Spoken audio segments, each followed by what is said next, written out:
San Francisco, morning. The waiting area in Terminal B was its usual noisy self. Some rushed toward their gate with coffee in one hand and a phone in the other, some stretched their legs after a long night, dozing off with their heads resting on their suitcases. People were absorbed in their own worlds, and few noticed the man in a dark baseball cap and black hoodie standing by the window, gazing at the runways. Keanu Reeves. To most, just another passenger. He didn't draw attention. No security, no flashy gear, not even a carry-on, just a backpack. It was clear he didn't want to be recognized. But airports aren't the best place for anonymity, especially if you're Keanu Reeves. One young woman, a student, around 20, smiled at him politely. He nodded in return. Inside the terminal, boarding was announced for Flight 2037, San Francisco to Los Angeles. Travel time, a little over an hour. Weather, clear, good visibility. Keanu moved toward the gate unhurriedly, as if he had all the time in the world. The line moved quickly. His seat was 18A, by the window. As passengers settled in, the cabin buzzed with familiar chaos, a child crying, suitcases thumping into overhead bins, brief exchanges like, "Excuse me, that's my seat, oh, of course." Keanu sat down, pulled up his hood, and took out his headphones, though he didn't turn on any music. He gazed out the window, where a baggage cart slowly rolled by. Next to him was a woman in her 40s with a small boy. He helped her lift her bag into the overhead bin and smiled at the child. The boy whispered, "Mom, is that the guy from The Matrix?" The woman blushed. Keanu gave a small smile and put his finger to his lips. The boy nodded seriously, as if accepting a great secret. Soon the plane began to move. Everything was going according to plan. The flight was nearly full, the atmosphere filled with the usual mix of routine tension, some reading, others checking messages, some already dozing off. At around 10,000 feet, the flight attendants began serving drinks. Keanu took a bottle of water and thanked them with his signature politeness. He was almost unrecognizable in his simplicity, no posture or mannerism betrayed the fact that he was a global movie star. Everything was smooth, until about 40 minutes after takeoff, when the first strange sound echoed through the cabin. It was faint, like metal slowly scraping against metal. Subtle but distinct. A few people perked up. Keanu raised his head, listening. A minute later came the smell. Thin, barely perceptible, a mix of overheated plastic and something chemical. A passenger pressed the call button. A flight attendant came down the aisle a moment later, trying not to show concern. Keanu noticed the shift in the crew's behavior. He knew that kind of worry, contained, professional, but real. The pilots made no announcements. The plane held its altitude, but the cabin grew noticeably quieter. Conversations stopped. Some people took off their headphones. Others stopped typing. It was an intangible but collective moment, like a herd sensing a coming storm. Then finally, the pilot's voice. Calm, almost mechanical. "Ladies and gentlemen, this is your captain. We've detected a minor technical irregularity in the cabin pressure system. As a precaution, we will be making an emergency landing in Bakersfield. This is a standard procedure. Please remain calm and stay seated with your seatbelts fastened. Thank you for your understanding." Several passengers immediately began asking questions. What does emergency landing mean? Why Bakersfield? Where even is that? Keanu remained calm. He turned to the woman and child and said gently, "It'll be all right. Sometimes it's just a precaution. Do you have water?" She nodded. The child held a stuffed bear and stared out the window, scared. "Look," Keanu said, pointing at the clouds. "Like bubbles in a bath, huh?" The boy giggled. The passengers nearby, hearing the exchange, seemed to ease up a little too. The plane began its descent. Slow, steady, but tension in the cabin was rising. Someone started saying a prayer. Someone else closed their eyes. The flight attendants were doing their best to hide their anxiety, but it showed in their eyes. Keanu remained perfectly calm, like he had an anchor built into him. People instinctively looked toward him, for reassurance, with glances, even body language. Then, a slight bump. The landing gear dropped. The ground approached. Fields flew by the window, a few hangars. Bakersfield was a small town, not the planned destination. But it didn't matter now. What mattered was landing. The cabin fell silent. Time stretched. The wheels hit the ground. First bump. Second. Braking.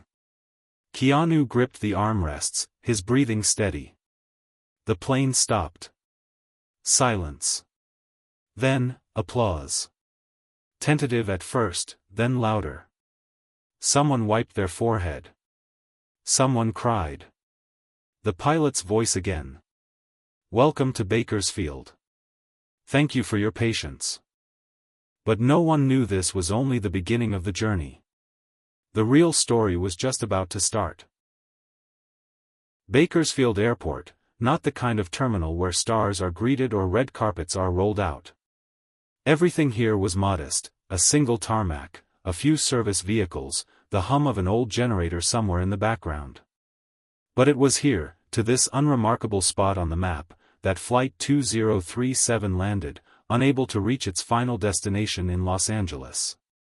Passengers exhaled with relief as the plane came to a stop. Some sat up straight, some removed their masks, others wiped their palms. Keanu Reeves sat calmly while everyone else bustled around. His face remained composed yet alert, he sensed the story wasn't over. About 5 minutes passed, but the doors didn't open. Outside the windows, airport staff moved around, not hastily, but with a strange coordination. It was unsettling. Keanu turned to a woman with a child. If anything happens, hold him tight. It's okay, just keep him close. The woman nodded, asking no questions. In her eyes, anxiety mixed with gratitude. Finally, the voice of the senior flight attendant came over the speaker. Ladies and gentlemen, please remain seated. Security personnel will be boarding the plane for a standard inspection. This is a routine procedure. Routine. But the tone said more than the words. Keanu raised an eyebrow. With his experience in air travel, he knew, when security boards the plane, it's rarely routine. A few minutes later, the door opened. 3 people entered, one in a TSA uniform, the other 2 in civilian clothes, but with precise movements and watchful eyes. They immediately began walking down the aisle, speaking into radios. No smiles, no explanations. Passengers exchanged glances. Someone pulled out their phone to record a video, but was immediately met with a stern look from one of the agents. Please refrain from taking photos. We're here to ensure your safety, one of the men in plain clothes said calmly, but firmly. Keanu watched closely. He wasn't panicking, but the tension was rising. He leaned forward slightly to hear what they were saying. What kind of abnormal activity are we talking about?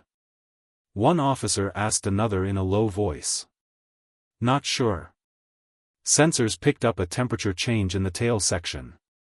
Might be overheating of equipment.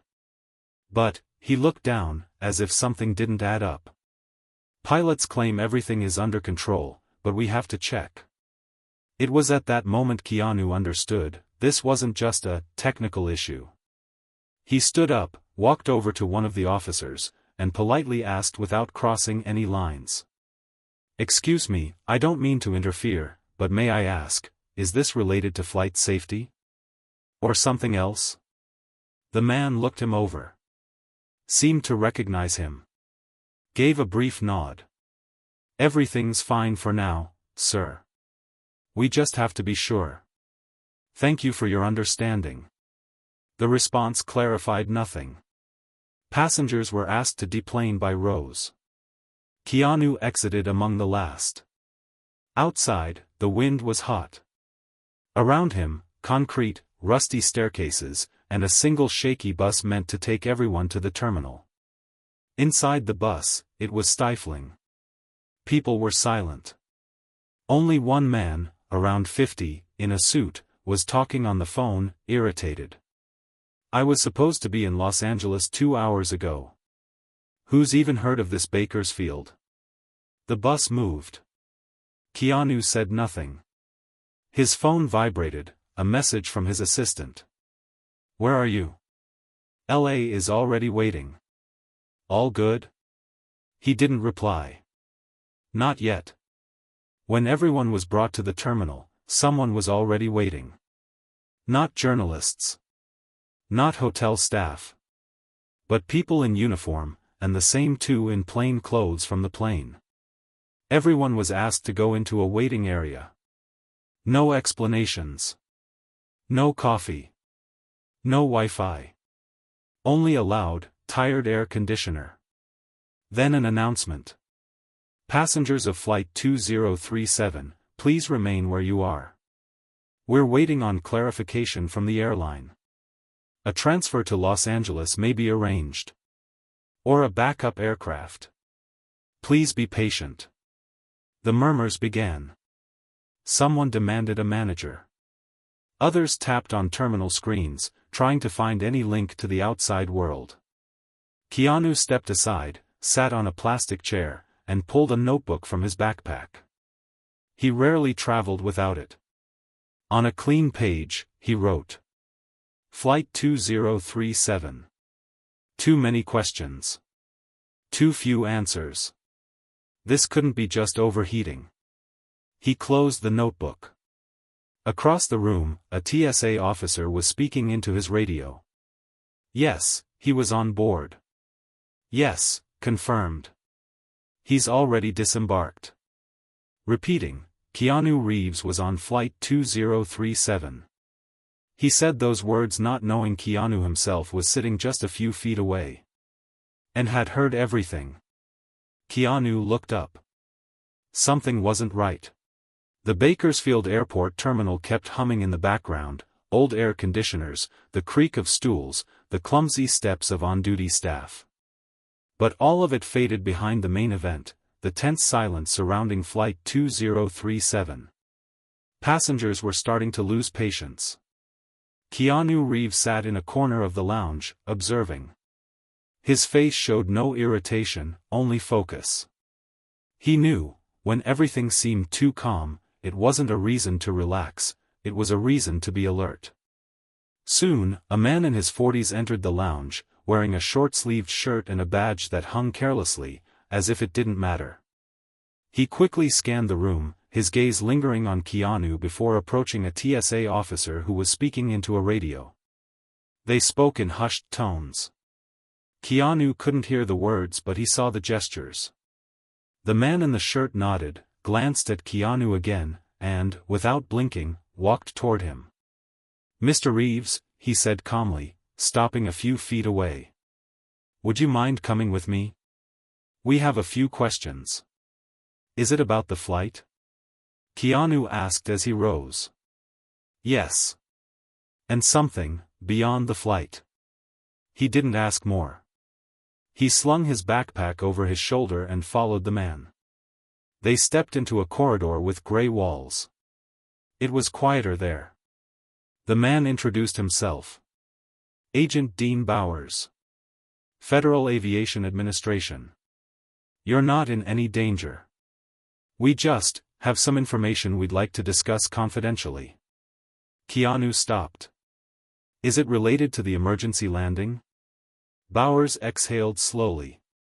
"Not exactly. At first, we thought it was a technical glitch. But, there were signals we couldn't explain by overheating. One of our ground sensors recorded an unusual electronic pulse coming from the rear of the plane. It happened just minutes before the pilots reported the malfunction. And what does that have to do with me? You were the only passenger seated closest to the rear section. Just 2 rows away. And, this is the second time in the last 3 months that you've been near a similar incident. One was in Canada, an emergency landing due to a routing system error. You were on that flight too. Keanu frowned. Are you suggesting I'm involved? We're not accusing you, Bowers replied calmly. But if it's a coincidence, it's a rare one. And, there's something else. He pulled out his phone and showed a screenshot. This is a frame from security footage in Los Angeles 2 days before the flight. A person in a hoodie is handing off a small item to someone. It resembles a sensor or a portable scanner. We enhanced the image and, by preliminary indicators, it appears they handed it to you. Keanu studied the image. The silhouette looked familiar. The face wasn't visible, but the posture, the tilt of the head, too familiar. That's not me. I was at home that day. I can prove it. Bowers nodded. We're not accusing. We're investigating.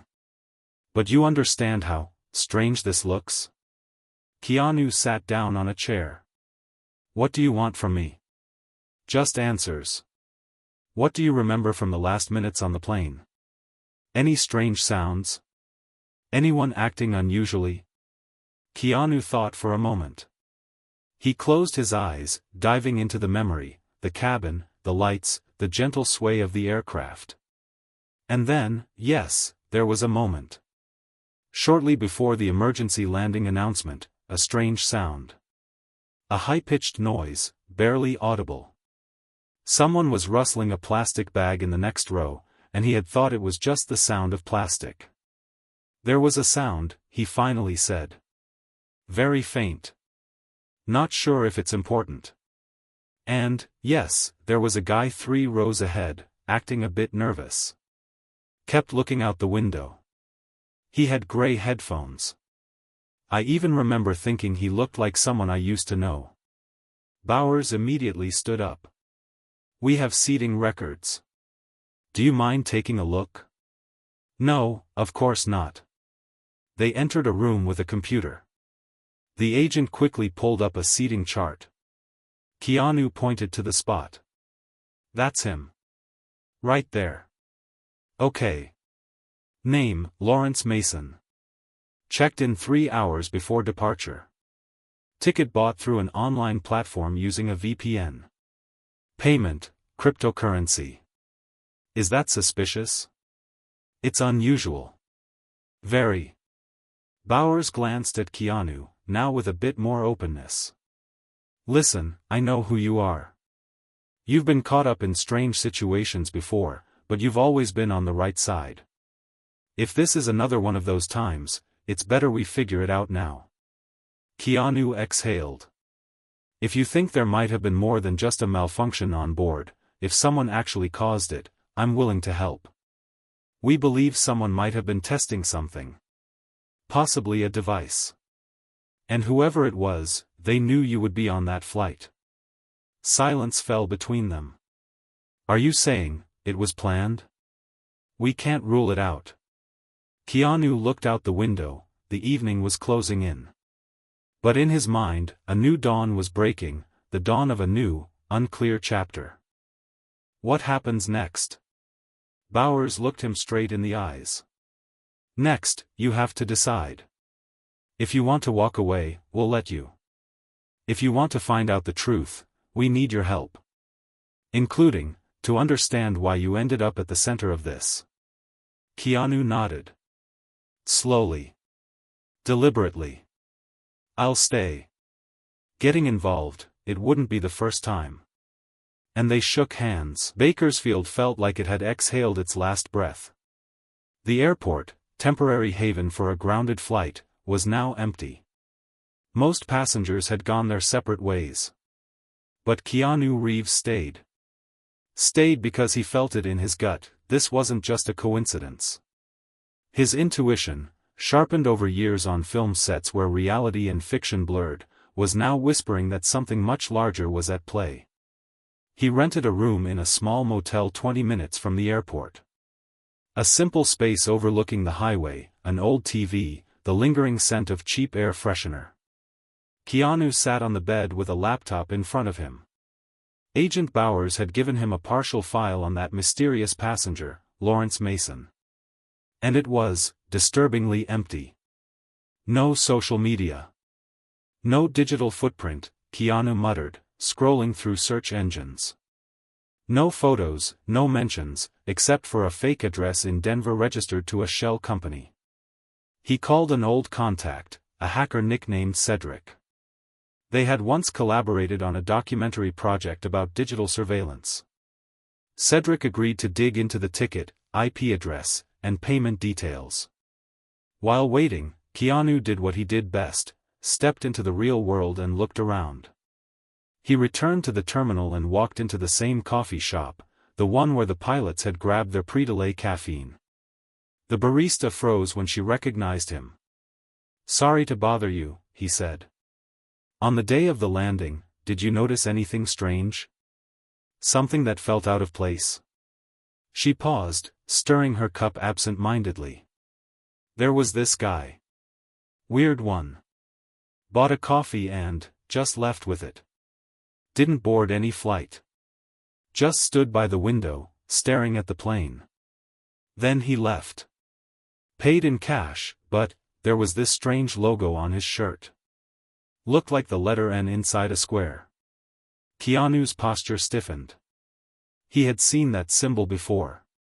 A few years ago, during filming in Eastern Europe, a producer had shown him a presentation for a startup, Nexus Orbis, a closed research group working on neural networks and radio frequency impulse tech. The project vanished from the web within a week. The site was deleted. No trace. He stepped out of the cafe and called Cedric. "Hey, ever heard of Nexus Orbis?" "Hold on." Keystrokes echoed over the line. Well. That's odd. Almost nothing. Just one forum thread. Closed discussion. People were talking about them testing radio frequency manipulation devices. Off the record, that could jam navigation systems. But, it's all rumors. Could they have caused the interference? If it was them, yeah. But why? Cedric paused. Wait. Are you alone right now? Yeah. Why? Because I just got a ping on my connection. Someone's probing my ports. Tracing our chat. This isn't some ISP doing diagnostics. Someone doesn't want us digging. Keanu froze. He looked across the road. There it was, the same car from earlier that morning. A gray Toyota Camry with tinted windows. Parked. Silent. Watching. He turned off his phone and removed the battery. An old trick. But sometimes, old works best. Back at the motel, Keanu felt it before he reached the room. The curtain on the second floor, his room, was slightly open. He knew he'd closed it. He didn't enter through the front. Instead, he circled to the back, climbed the fire escape silently, and crept to the door. That's when he heard it, the soft clacking of a keyboard.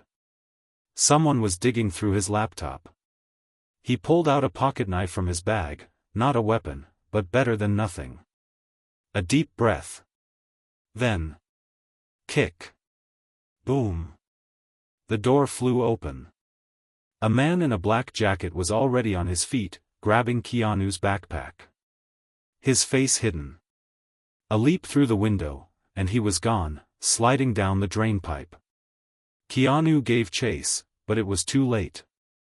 The man dove into the same gray Camry, which screeched away into the night. When Keanu returned to the room, the laptop was gone. So was the flash drive with Bowers' files. "That's it," he whispered. "It just got personal." He called Agent Bowers. Told him everything, the surveillance, the logo, the break-in. "They know you're digging," Bowers said grimly. "And that's bad. But here's the good news, you've touched something real. The question is, what?" Keanu stared into the night. It no longer felt like shadow. It felt like something, watching. Hiding just beyond the glass. So they're watching. That means they're scared. That's good, he said quietly. You're in the game now, Keanu. But this game? It's not yours. The rules here are different. And that night, he didn't sleep. Because for the first time, he realized. The plane wasn't the target. He was. When Keanu woke up, it was already light outside. He didn't know which he lacked more, the peaceful sleep or the confidence. Everything felt on edge. But now, as he looked around the empty room, his gaze fell on something important, a single trace. Keanu walked into the small bathroom, looked in the mirror, noticing his fatigue. He was tired, but the realization of one thing, that now all the pieces would come together into a bigger picture, gave him some comfort. Last night had been the final step, and he knew there were only a few steps left. He immediately called Bauer. The agent was brief. Hi. Are you okay? I got information about Nexus Orbis. You were right, they're not just neural networks. It's a serious organization hiding behind a mask. Part of their activities are linked to advanced technology capable of disrupting satellite navigation and altering data in real time. This flight was probably a test for one of those technologies. And what do you suggest? Keanu asked, his voice firm. Come to my office. You're not alone in this game. Get over here, Bauer said, and the line went dead. Keanu understood that what was behind all this was not just chaos. It was a plan. And he was ready for the final step. He grabbed his backpack and set out. Knowing that all he needed was one thing, to finish what he started. To find out who was behind all these manipulations. In Bauer's office, it was quiet. Keanu was greeted by the agent, and they walked into a private room. Here's what I found, Bauer said, opening a folder. Inside, there was information about Nexus Orbis. This organization wasn't just manipulating frequencies, but they also advanced in technologies capable of disrupting satellite navigation and altering real-time data. This flight was likely a test for one of those technologies. Keanu nodded silently. Everything was falling into place. All this time, he had been trying to understand how Lawrence Mason came into play, how these forces intersected with his flight, and now there was a real threat in front of him. You said there's someone else? Someone behind this? Keanu asked. Bauer, slowing down his speech, said. Yes. That person is Nikita Kostov. He was one of the founders of Nexus Orbis. But he disappeared about 5 years ago. He's the one who orchestrated the system failure. It's all his doing. His trail is complicated, but I'm sure he's still somewhere nearby. At that moment, Keanu felt his internal tension rising. All those days of investigation had now led to Kostov, the person who had not only manipulated events but had probably set this trap specifically for him. Where can I find him? Keanu asked, holding his breath. He's hiding. We don't know exactly, but there's something. His last connection was with an old communications satellite, Bauer answered. Keanu didn't waste any time. He quickly commanded. Give me everything. I'll handle it myself. An hour later, Keanu found himself in the city center, on the outskirts, where old warehouses and industrial areas had long been forgotten. In one of these buildings, based on the information provided by Bauer, there was a hidden communications channel with Nexus Orbis. Keanu walked through the dark corridors and opened a door that led to a server room. On the monitor screen, the name flashed, Nikita Kostov. His face, motionless, emotionless, looked like part of a machine. Keanu understood that this was a trap, and Kostov himself, along with his technology, were working like a perfectly tuned mechanism. You're not alone, Keanu, a voice came from the speakers. You were the perfect candidate to confuse the tracks and make everything impossible. Keanu stared at the screen. His eyes remained cold. I always knew you were waiting for me, he replied. You were too confident in your control.